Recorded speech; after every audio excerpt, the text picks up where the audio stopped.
welcome dear students. You are very welcome back to the Learn Daily Physics. और जैसा कि हमने कल अगर पिछला आपने पोलराइजेशन वाला टॉपिक पढ़ा हो तो हमने सारा जो पोलराइजेशन क्या होती है समझ ली थी। आज क्योंकि ग्रिफिथ की जो ये पोलराइजेशन है, इसको समझने के लिए पहली पोलराइजेशन आपको पता होनी चाहिए कि ग्रिफिथ के ख्याल में तो आपको वो चीज़ आती थी तो वेल एंड गुड, अगर नहीं आती थी तो पहले वो पोलराइजेशन देखें, फिर इस लेक्चर को देखें। आपको ज़िंदगी भर लेक्चर भूलेगा नहीं, लेक्चर आपको लाइफ टाइम याद रहेगा। तो चलते हैं कि हमने पहले सबसे इसके वेव फंक्शन लिखने हैं। First of all we have to write the wave function for this, and for those wave function हमारे पास तीन केसेस हैं यहाँ पे।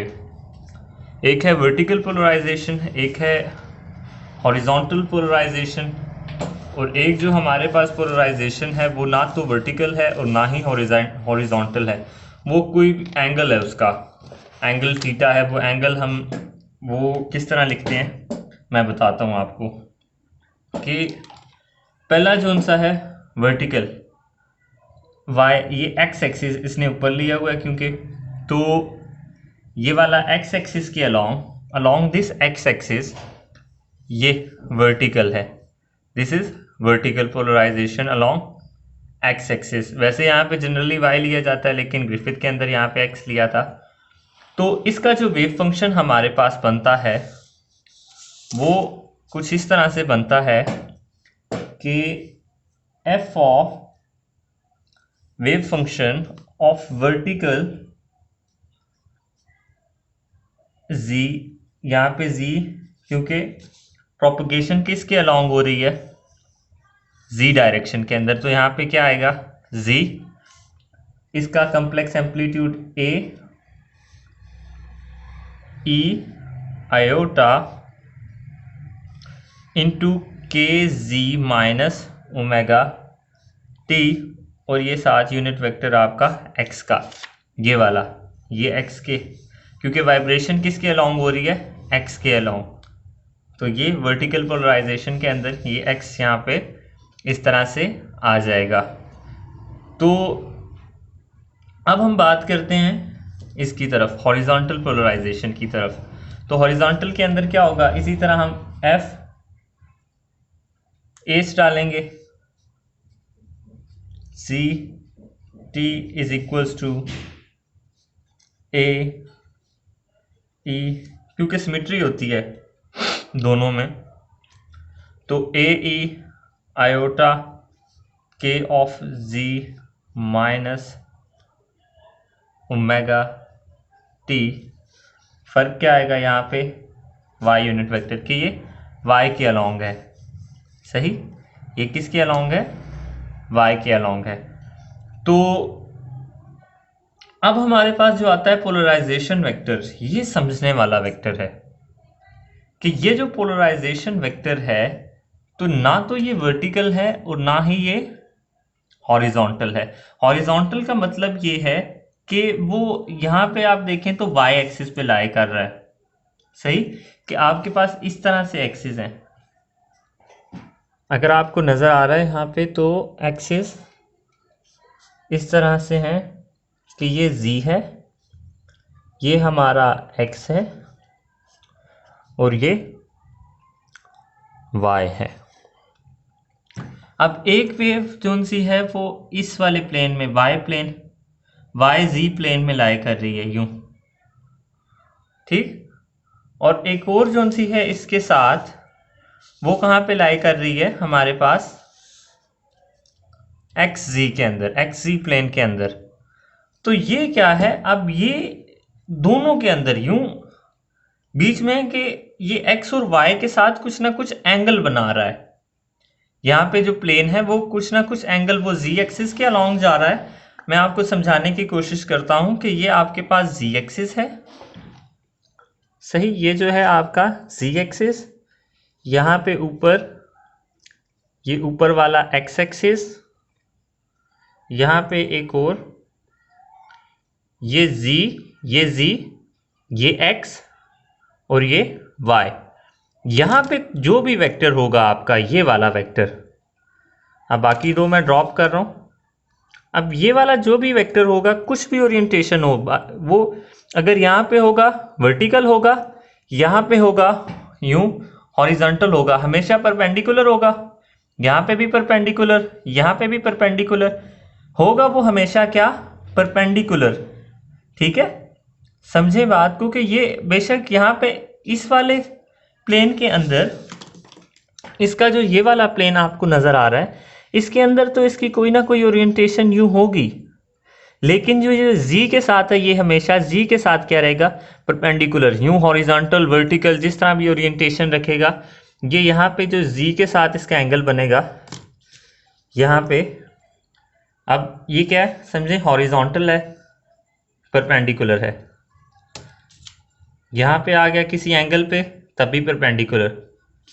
तो अब ये अगर यहाँ पे आ गया यूं सीधा, तब भी यहाँ पे परपेंडिकुलर। ठीक है, तो ये क्या है हमेशा परपेंडिकुलर। तो इसकी वेव फंक्शन हम कैसे है, और इसका जो ये वेक्टर है हमारे पास polarisation vector, this vector here is a polarisation vector. तो अब इसका वेव फंक्शन हम कैसे लिखेंगे वो मैं आपको बताता हूं कि इसका हम वेव फंक्शन लिखेंगे f of z t is equals to a e iota k of z minus omega t। And now पहले क्या था, एक z x एक्सिस के लॉन्ग था, तो यहाँ पे हमने क्या लिखा था x, यहाँ पे y के लॉन्ग था, हमने लिखा था y।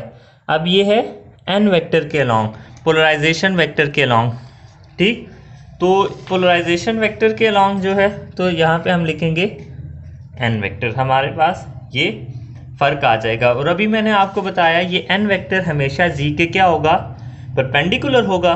तो जब ये z के परपेंडिकुलर हमेशा होगा, तो आपके पास n डॉट z क्या आएगा, n डॉट z हमेशा आपके पास क्या आएगा, ज़ीरो। क्यों ज़ीरो आएगा कि n dot z will be equals to N G cos of theta, theta क्या है 90, cos 90, N G cos 90 is equals to zero. तो ये इस वजह से क्या आएगा हमारे पास, ज़ीरो के इक्वल आएगा। और फिर हम बताएं, अगर हम डिस्क्राइब करें कि n वेक्टर हमारे पास किसके बराबर है, तो n वेक्टर आपको पता है एक्स वाई प्लेन के अंदर लाई कर रहा है। फिर से मैं आपको दिखा देता हूँ रखने से पहले कि यहाँ पे आप देखें, तो n वेक्टर हमारे पास किस प्लेन के अंदर है, here n vector is lying in x and y plane, X Y plane के अंदर है। ठीक, ये जो प्लेन बन रहा है हमारे पास, ये वाला, ये कौन सा प्लेन है, एक्स और वाई प्लेन। तो इस प्लेन के अंदर हमारे पास n जो होगा वो बराबर होगा एक्स वाई के कोऑर्डिनेट्स के अंदर होगा, तो वो बराबर होगा हमारे पास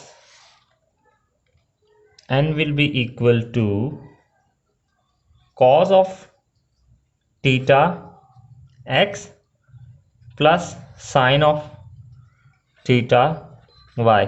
हम पहले पढ़ चुके हैं कि हम हॉरिजॉन्टल के लिए कॉस क्यों इस्तेमाल करते हैं और जो वर्टिकल के लिए साइन क्यों इस्तेमाल करते हैं। यही वाली वैल्यू हमने उठा के सिंपली यहाँ पे लिख देनी है। तो हमारे पास जो पोलराइजेशन वेक्टर के लिए फंक्शन आएगा वो क्या आएगा, वो आ जाएगा G T will be equal to, जब हम ये वाली वैल्यू पुट करेंगे iota K G minus omega T into cos of theta X plus sine of theta Y. तो जब इसको मल्टीप्लाई करेंगे तो ये हमारे पास आ जाएगा एक cos of theta E iota K C minus omega T और x plus A sine of theta E iota K C minus omega T into y. So this is our final wave function for polarization vector. For polarization vector, this is our final wave function. इस wave का जो हमारे पास wave function आएगा वो क्या आएगा, ये वाला फंक्शन आएगा। तो आज का हमारा लेक्चर तो था यहीं तक था, छोटा सा लेक्चर था, इतनी कोई इसके अंदर ज़्यादा डेरिवेशन नहीं थी या इतनी कोई ट्रिकी थिंग्स नहीं थी। तो अस्सलामु अलैकुम वरहमतुल्लाह, मिलते हैं अगले लेक्चर में।